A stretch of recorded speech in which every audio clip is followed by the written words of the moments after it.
Creed en sus profetas. Viernes 14 de abril 2023. Job 20. Segunda intervención de Sofar. Entonces intervino Sofar el Namatita y dijo: Es que mis inquietantes pensamientos me hacen responder, y a causa de ello estoy dolorido. He oído una reprensión que me afrenta y mi espíritu comprensivo me mueve a responder. ¿Acaso sabes esto, que desde la antigüedad, desde que fue puesto el hombre sobre la tierra, el júbilo de los malvados es breve y la alegría del impío solo dura un momento? Aunque su altivez suba hasta el cielo y su cabeza alcance a las nubes, como su propio excremento perecerá para siempre. Y los que lo vean dirán: ¿dónde está él? Como un sueño se esfumará y no será hallado, se disipará como una visión nocturna. El ojo que lo veía no lo verá más, ni su lugar lo volverá a contemplar. Sus hijos pedirán favores a los pobres, y sus manos devolverán su riqueza. Sus huesos, aún llenos de vigor juvenil, yacerán con él en el polvo, aunque el mal sea dulce en su boca y lo esconda debajo de su lengua. Aunque lo guarde y no lo deje ir, sino que lo retenga en su paladar, con todo su comida se descompondrá en sus entrañas. Veneno de áspides habrá dentro de él. Devoró riquezas, pero las vomitará. Dios la sacará de su vientre. Chupará veneno de áspides, lo matará la lengua de la víbora. No verá los arroyos, los ríos fluyendo miel y leche. Devolverá el fruto de su labor sin haberlo tragado. No gozará de la utilidad de sus negocios, porque oprimió y desamparó a los pobres y despojó casas que no había edificado. Porque no conoció sosiego en su interior, no se salvará ni con su más preciado tesoro. Nada quedó que no comiese, por eso no durará su prosperidad. En la plenitud de su opulencia tendrá estrechez, toda la fuerza de la miseria caerá sobre él. Cuando se ponga a llenar su estómago, Dios enviará sobre él el ardor de su ira, hará llover sobre él el fuego de su furor. Huirá de las armas de hierro, pero una flecha de bronce lo atravesará. Saldrá una flecha por su espalda y la punta resplandeciente por su hiel. Los horrores vendrán sobre él, todas las tinieblas le están reservadas como si fueran su tesoro. Un fuego no atizado lo devorará, y serán quebrantados los que hayan quedado en su morada.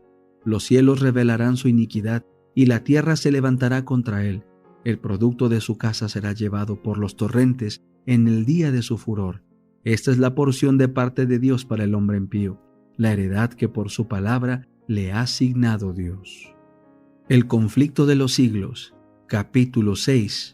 Dos héroes de la Edad Media. Sin conmoverse ante la tempestad, repuso Jerónimo: ¿Qué? ¿Imagináis que tengo miedo de morir? Por 1 año me habéis tenido encadenado, encerrado en un calabozo horrible, más espantoso que la misma muerte. Me habéis tratado con más crueldad que a un turco, judío o pagano, y mis carnes se han resecado hasta dejar los huesos descubiertos. Pero no me quejo, porque las lamentaciones sientan mal en un hombre de corazón y de carácter, pero no puedo menos que expresar mi asombro ante tamaña barbarie con que habéis tratado a un cristiano. Volvió con esto a estallar la tempestad de ira, y Jerónimo fue devuelto en el acto a su calabozo. A pesar de todo, hubo en la asamblea algunos que quedaron impresionados por sus palabras y que desearon salvarle la vida. Algunos dignatarios de la iglesia le visitaron y le instaron a que se sometiera al concilio. Se le hicieron las más brillantes promesas si renunciaba a su oposición contra Roma. Pero a semejanza de su maestro, cuando le ofrecieron la gloria del mundo, Jerónimo se mantuvo firme. «Probadme con las santas escrituras que estoy en error», dijo él, «y abjuraré de él». «Las santas escrituras», exclamó uno de sus tentadores. «¿Todo debe ser juzgado por ellas? ¿Quién puede comprenderlas si la iglesia no las interpreta? Son las tradiciones de los hombres más dignas de fe que el evangelio de nuestro Salvador», replicó Jerónimo. Pablo no exhortó a aquellos a quienes escribía que escuchasen las tradiciones de los hombres, sino que les dijo: «Escudriñad las escrituras». «Hereje», fue la respuesta, «me arrepiento de haber estado alegando contigo tanto tiempo. Veo que es el diablo el que te impulsa». En breve se falló sentencia de muerte contra él. Le condujeron enseguida al mismo lugar donde Jos había dado su vida. Fue al suplicio cantando, iluminado el rostro de gozo y paz. Fijó en Cristo su mirada y la muerte ya no le infundía miedo alguno. Cuando el verdugo a punto de prender la hoguera se puso detrás de él, el mártir exclamó: «Ven por delante sin vacilar». prende la hoguera en mi presencia. Si yo hubiera tenido miedo, no estaría aquí. Las últimas palabras que pronunció cuando las llamas le envolvían fueron una oración. Dijo: Señor, Padre Todopoderoso, ten piedad de mí y perdóname mis pecados, porque tú sabes que siempre he amado tu verdad. Su voz dejó de oírse, pero sus labios siguieron murmurando la oración. Cuando el fuego hubo terminado su obra, las cenizas del mártir fueron recogidas juntamente con la tierra donde estaban esparcidas, y como las de Jos, fueron arrojadas al Rin. Así murieron los fieles siervos que derramaron la luz de Dios, pero la luz de las verdades que proclamaron, la luz de su heroico ejemplo, no pudo extinguirse. Antes podían los hombres intentar hacer retroceder al sol en su carrera que apagar el alba de aquel día que vertía ya sus fulgores sobre el mundo. La ejecución de Jos había encendido llamas de indignación y horror en Bohemia. La nación entera se conmovió al reconocer que había caído víctima de la malicia de los sacerdotes y de la traición del emperador. Se le declaró fiel maestro de la verdad y el concilio que decretó su muerte fue culpado del delito de asesinato. Como consecuencia de esto, las doctrinas del reformador llamaron más que nunca la atención. Los edictos del Papa condenaban los escritos de Wycliffe a las llamas, pero las obras que habían escapado a dicha sentencia fueron sacadas de donde habían sido escondidas para estudiarlas comparándolas con la Biblia o las porciones de ella que el pueblo podía conseguir, y muchos fueron inducidos así a aceptar la fe reformada. Los asesinos de Jos no permanecieron impasibles al ser testigos del triunfo de la causa de aquel. El Papa y el emperador se unieron para sofocar el movimiento, y los ejércitos de Segismundo fueron despachados contra Bohemia. Pero surgió un libertador, Cisca, que poco después de empezada la guerra quedó enteramente ciego y que fue, no obstante, uno de los más hábiles generales de su tiempo. Era el que guiaba a los bohemios. Confiando en la ayuda de Dios y en la justicia de su causa, aquel pueblo resistió a los más poderosos ejércitos que fueron movilizados contra él. Vez tras vez el emperador, suscitando nuevos ejércitos, invadió a Bohemia, tan solo para ser rechazado ignominiosamente. Los husitas no le tenían miedo a la muerte y nada les podía resistir. A los pocos años de empeñada la lucha, murió el valiente Cisca, pero le reemplazó Procopio, general igualmente arrojado y hábil, y en varios aspectos jefe más capaz.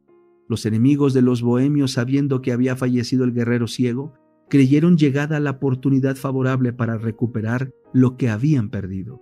El Papa proclamó entonces una cruzada contra los husitas, y una vez más se arrojó contra Bohemia una fuerza inmensa, pero solo para sufrir terrible descalabro. Proclamóse otra cruzada. En todas las naciones de Europa que estaban sujetas al Papa, se reunió dinero, se hizo acopio de armamentos y se reclutaron hombres. Muchedumbres se reunieron bajo el estandarte del Papa con la seguridad de que al fin acabarían con los herejes husitas. Confiando en la victoria, un inmenso número de soldados invadió a Bohemia. El pueblo se reunió para defenderse. Los dos ejércitos se aproximaron uno al otro, quedando separados tan solo por un río que corría entre ellos. Los cruzados eran muy superiores en número, pero en vez de arrojarse a cruzar el río y entablar batalla con los husitas a quienes habían venido a atacar desde tan lejos, permanecieron absortos y en silencio mirando a aquellos guerreros. Repentinamente un terror misterioso se apoderó de ellos. Sin asestar un solo golpe, esa fuerza irresistible se desbandó y se dispersó como por un poder invisible. Las tropas husitas persiguieron a los fugitivos y mataron a gran número de ellos, y un rico botín quedó en mano de los vencedores, de modo que en lugar de empobrecer a los bohemios, la guerra los enriqueció. Pocos años después, bajo un nuevo papa, se preparó otra cruzada. Como anteriormente se volvió a reclutar gente y a llegar medios de entre los países papales de Europa, se hicieron los más halagüeños ofrecimientos a los que quisiesen tomar parte en esta peligrosa empresa. Se daba indulgencia plenaria a los cruzados aunque hubiesen cometido los más monstruosos crímenes. A los que muriesen en la guerra se les aseguraba hermosa recompensa en el cielo, y los que sobreviviesen cosecharían honores y riquezas en el campo de batalla. Así se logró reunir un inmenso ejército que cruzó la frontera y penetró en Bohemia. Las fuerzas husitas se retiraron ante el enemigo y atrajeron así a los invasores al interior del país, dejándoles creer que ya habían ganado la victoria.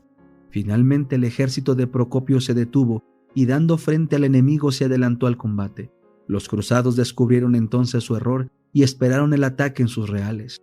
Al oír el ejército que se aproximaba contra ellos, y aún antes de que vieran a los husitas, el pánico volvió a apoderarse de los cruzados. Los príncipes, los generales y los soldados rasos, arrojando sus armas, huyeron en todas direcciones. En vano el legado papal que guiaba la invasión se esforzó en reunir aquellas fuerzas aterrorizadas y dispersas.